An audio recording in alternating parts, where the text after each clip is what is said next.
Ինչ ձևի պետություն, այսինքն իսլամի ինչ մակարդակ է այնտեղ դինում։ Այնտեղ գիտեմ որ բան կա, չէ՞, կրոնական գործերի տնօրինությունը կա, որ մեծ ազդեցություն ունի, որին Էրդողան ինքը առաջ էլ կար, չէ՞, երևի Էրդողանը չի ստեղծել, բայց ինքը ավելի շատ սկսել է ֆինանսավորել բան եւ այլն։ Ուզում եմ հասկանամ առօրյա կյանքում ընդհանրապես ինչ ազդեցություն ունի իսլամ։ Սաուդյան Արաբիա չի։ Չէ։ Դες այստեղ շատ կարևոր է հետեւյալը, որ Թուրքիան իրոք տարբերվող մոդելով պետություն է եւ շարունակում է մնալ արևմտյան ոճի տարբեր արժեքներ ունեցող պետություն, ի վերջո նատոյական պետություն, բայց իսլամի դերը այսպիսին երկու մակարդակով փորձեմ նկարագրել նախ այդ քո ասած կրոնի հարցերով վարչությունը կառավարության առընթեր մարմին է, որը միտված էր փոխարինելու խալիֆայությանը, բայց ավելի այսպես ինչ որ ինստիտուցիոնալ թե մսկիթներում որորը ինչ պետք է արվի, հոգևորականներին նշանակել եւ այլն, վառ կերպարներ չէին, այսինքն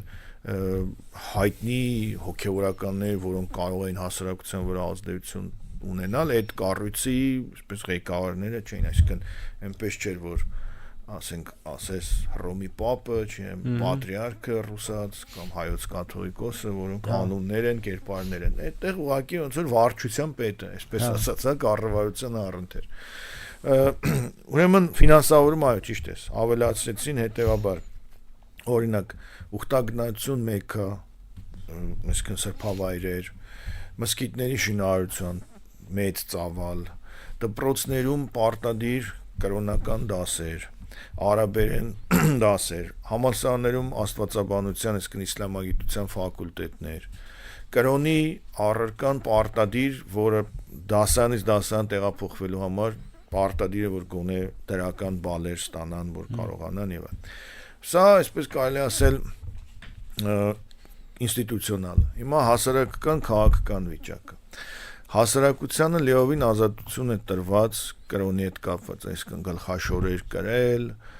տոներ տոնել եւ այլն, եւ դա շատ մեծ աջակցություն է ստանում քաղաքական գործիչների պահվածքից, պետական գործիչների։ Տեսեք, Էրդողանը ինքը ավարտել է իմամ հաթիբների կրոնական դպրոց եւ ուրփաթորյա աղոթքին երբեմն ղեկավարում է այդ գործընթացը մեր տերմինոլոգիայով ասած պատարակ է մատուցում։ Ինքը մսկիթում առաջին շարքում երգում է, արարողություններ է անում եւ այլն եւ այլն։ Եվ դա բնականաբար լուսաբանվում որ երկրի նախագահ գնաց ուրփաթորը մսկիթ, աղոթեց, դուրս եկավ եւ այլն։ Իր պահվածքը Էրդողանի անգամ տերմինաբանություն, որ հագեցած է Ղուրանից, արաբերեն փոխառություններով եւ այլն, որը բնականաբար հասարակության վրա լի ազդում։ Այսինքն, հիմա Թուրքիայում տեղի ունեցել իմ կարծիքով էլիտաների փոփոխություն։ Դոմինանտ, ավելի մեծաքանակ եւ իշխող էլիտան իսլամամետ պահպանողականներն են, իսկ քեմալական աշխարհիկները ավելի փոքրաթիվ երբեմն նույնիսկ մարգինալ խմբեր են դառնում որոշ տեղեր։ Այստեղ մի կարևոր հանգամանք էլ պետք է շեշտել, որ նույն 70-80-ականներից հետո Էրդողանի ժամանակ ավելի ակտիվ ձևավորվեց իսլամամետ բուրժուազիա, իսլամամետ օլիգարխներ, պահպանողական բիզնես կենտրոն բաներ, այսպես ինչպես է կոչվում, բիզնես կայսրություններ, տարատեսակ հոլդինգներ, որոնք այդ բիզնեսմենները իսլամական պահպանողական կերպարներ էին, իրենց ընտանիքները, կանայք, մայրերը գլխաշորով եւ դառնալով միլիոնատեր խոշոր բիզնեսմեններ սկսեցին ֆինանսավորել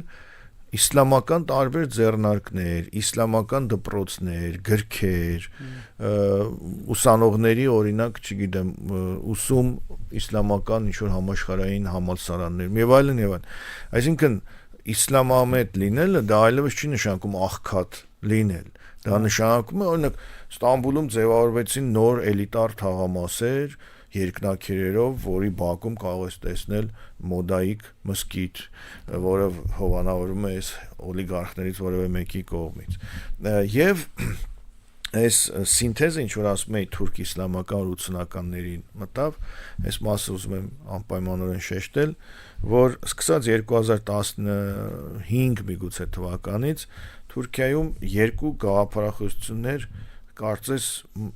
մոտեցան եւ 2018-ին միահյուսվեցին դե յուրե։ Դա ազգայնականությունն է, գորշ գայլերի, այսպես թևը քաղաքական որ կոչվում է ազգայնական շարժում կուսակցություն եւ իսլամականներն են Էրդողանի գլխավորած Արդարություն եւ զարգացում կուսակցությունը, որոնք քաղաքական դաշտում մոտենալով իրար 2018 թվականին ձևավորեցին դաշինք։ Եվ այսօր Թուրքիայի խորհրդարանում ու կառավարությունում իշխում է այդ երկու կուսակցությունների դաշինքը, որոնցից մեկի ծրագիրը կուսակցական գաղափարախոսությունը ծայրահեղ ազգայնականությունն է, նացիոնալիստական կուսակցություն, գորշ գայլեր, մյուսը իսլամական պահպանողականությունն է Էրդողանի գլխավորությամբ։ Եվ հիմա Թուրքիայում մենք մասնագետները ենթադրում են, որ արդեն կարող ենք ասել եկել են կոնսենսուսի, որ իշխող գաղափարախոսությունը իսլամական ազգայնականությունն է կամ ազգայնական իսլամականությունը, որովհետև ամեն ինչ եւ պետական կառավարումը, կրթական համակարգը, քարոզչությունը, ռետորաբանությունը եւ այլն, այս երկու հիմքի վրա եւ Էրդողանը հիմա մենք տեսնում ենք, որ ամենաակտիվ ազգայնականն է եւ ամենաակտիվ իսլամական։ Նա նույնիսկ այն հայտնի գորշ գայլերի ողջույնի ժեստիկուլյացիան է կարողանում միտինգների ժամանակ անել եւ ընդհանրապես նույնիսկ Հայաստանի ու հայերի մասին նրա ելույթները լսելիս մենք անզեն աչքով անգամ նկատելի է այդ ազգայնական ռետորաբանությունը։